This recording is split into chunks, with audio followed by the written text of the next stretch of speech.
any team that plays at the home backyard has a bit of an advantage. So they will be prepared for, they'll know what's going to come, what's going to happen on those wickets and how conditions pan out. So from that point of view, I think be prepared in terms of what their strengths and weaknesses are, which as any professional unit we would do always. But in terms of senior or junior batsmen, I think Mahela is gone, but Sangha is still going to play a couple of tests. So, and to be a part of that historic test would be fun. So I just think it's gonna pretty much be about two new teams getting together and expressing themselves. So it'll be a good series. We are also pretty new and young, so we'll see how it goes. You get as close to the basics as possible and try and develop from there. As far as I was concerned, I read a bit. I study to be a coach someday. I don't aspire to be. I study to, because I started studying materials because I somehow didn't feel like I was getting enough answers for all the questions I had. So once that happened, I started going through coaching materials myself. Then I went to the different coaches. Bharat Tarun slipped into the role, and so I started getting answers. So when the answers started coming, I wanted to do a certain amount of things.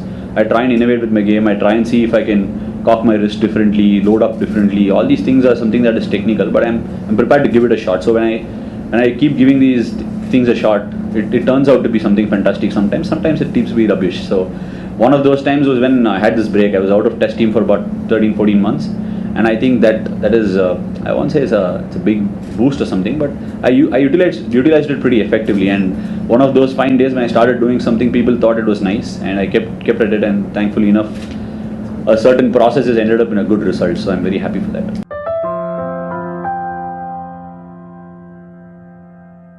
I really like some of the aspects of Nathan Lyon, not just technically. If you see before the last Ashes, he wasn't playing when they went to England, and when he came into England, he changed his action quite a bit. He was getting really side on at the crease. He was producing some kind of momentum at the crease. That was a different change. So to see someone like him do a change in international cricket, which not many international cricketers that I have seen do it.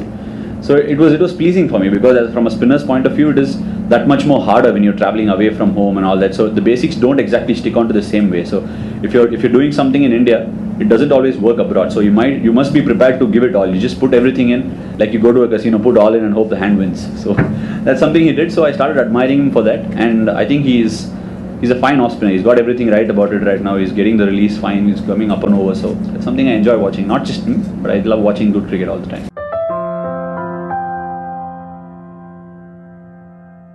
Yeah, I love my batting. Okay, and that's for a start. Sorry, yeah, of course. When it's not your main skill, it is very easy, isn't it? So that's not how I look at it. I look to really contribute the way I can contribute, and I have contributed in the past. And it's not like I don't average much either. I bat at 8. As far as positions are concerned, if I give importance to positions, then I might not be able to produce a result. So I don't look at it like that. I'll keep putting in the best yards in the nets and see how it goes. And that's for a start. But going in at number 7, if you're thinking we're playing 5 bowlers and I need to enable this pact, so that doesn't work like that. So I'll go there, try and play my shots, which is my natural game, and see how it goes in Test cricket. It's not good. It's not rocket science. I think I'll just go there and bat and enjoy myself.